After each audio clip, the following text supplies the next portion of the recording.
گزشتہ چند دہائیوں میں تیز رفتار دنیا کی تمام تر حرکت کا دار و مدار تیل پر ہے۔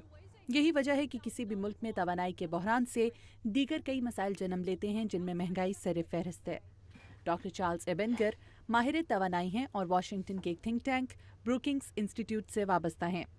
ان کا کہنا ہے کہ امریکہ اپنی ضرورت کا زیادہ تر تیل اپنے وسائل سے پیدا کرتا ہے، لیکن چونکہ وہ بڑی مقدار میں تیل درآمد بھی کرتا ہے، اسی لیے مشرق وسطیٰ کے کئی ملکوں کی صورتحال کا اثر نہ صرف عالمی سطح پر تیل کی قیمتوں پر پڑا ہے بلکہ امریکہ میں بھی تیل کی قیمت بڑھ گئی ہے۔ Most of that supply actually physically went to Western Europe. جب لیبیا کے حالات خراب ہوئے تو تیل کی طلب اور رسد بھی متاثر ہوئی۔ یورپ اپنی تیل کی ضروریات کا بڑا حصہ لیبیا سے پورا کرتا تھا، مگر لیبیا کو درپیش حالات کے بعد تیل کی رسد رک گئی۔ امریکہ میں بھی لیبیا کے حالات کے باعث تیل کی قیمتوں میں فی گیلن 20 سے 30 سینٹس کا فرق پڑا، اور اگر شام اور مصر میں صورتحال بہتر نہ ہوئی تو میرے خیال سے اس سے امریکہ میں تیل کی قیمت پر 40 سے 50 سینٹس فی گیلن کا فرق پڑ سکتا ہے۔ امریکہ دنیا کے ان ممالک میں سر فہرست ہے جہاں تیل کی کھپت بہت زیادہ ہے۔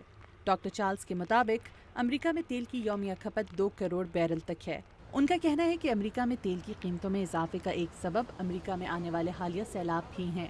We also have had prices affect in the United States. امریکہ میں تیل کی قیمتوں کے بڑھنے کی ایک وجہ مسیسپی دریا میں سیلاب آنا بھی ہے، جبکہ مارکیٹ میں یہ خبر بھی تھی کہ کہیں ان سیلابوں کی وجہ سے مسیسپی میں موجود تیل کے کارخانے ڈوب نہ جائیں۔ معاشیات کے ماہرین کا کہنا ہے کہ تیل کی قیمتوں پر صرف طلب و رسد ہی نہیں بلکہ دیگر کئی عناصر بھی اثر انداز ہوتے ہیں۔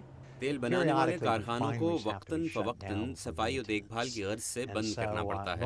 مرمت و صفائی کے اس کام کے لیے تیل کے کارخانے بند کرنے کے بارے میں پہلے سے بتا دیا جاتا ہے، لیکن چونکہ تیل کی مانگ بہت زیادہ ہے، اسی لیے اگر مرمت کی غرض سے تیل کے 1 یا 2 بڑے کارخانے وقتی طور پر بند بھی کر دیے جائیں، تب بھی پیٹرول کی قیمتوں میں وہ اضافہ ہو سکتا ہے جو ہم نے ابھی دیکھا ہے۔